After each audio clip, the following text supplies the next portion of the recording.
Our district did a pretty amazing thing, and instead of shutting the school down, they elected to invest in the school. We also made the commitment to provide resources that would change De Anza Middle School into a magnet school.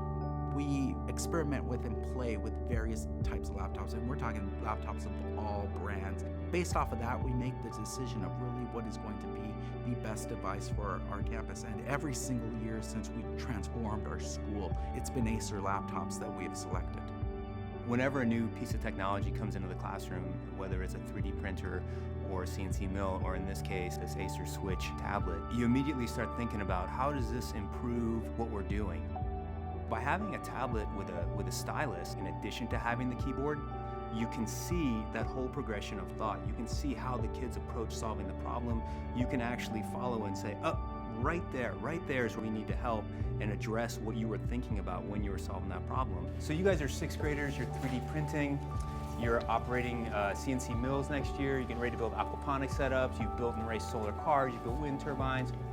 That's pretty unusual. You guys are a pretty spectacular group of kids. There are no limits. Kids can take this to incredible levels. They can be doing the same thing in a 6th grade classroom that somebody else might be doing at a university level. Maybe try swapping out that jumper cable for a different one. This one, the red one? Having technology means that we're just removing constraints from these kids. The classroom is no longer just these 4 walls, it's really everything around us. Any research is on the internet. It's not like they have Encyclopedia Britannica or something. They are, doing research the way you would in college.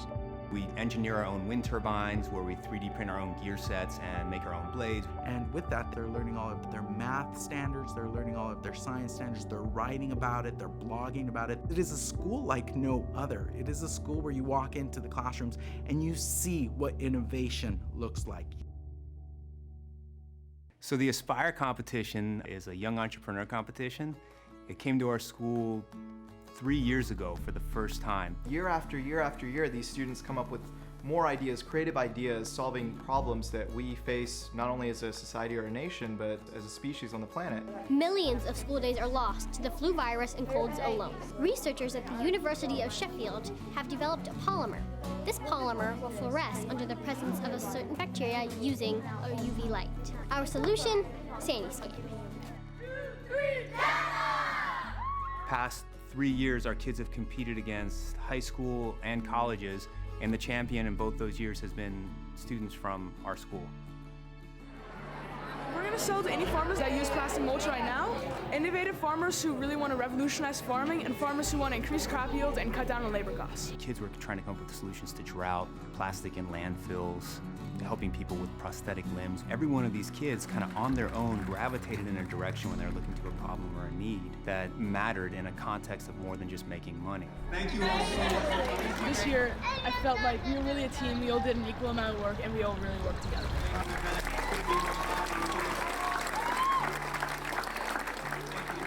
Data today is a thriving middle school, and the Acer laptops have made a significant difference in the opportunities that our children enjoy.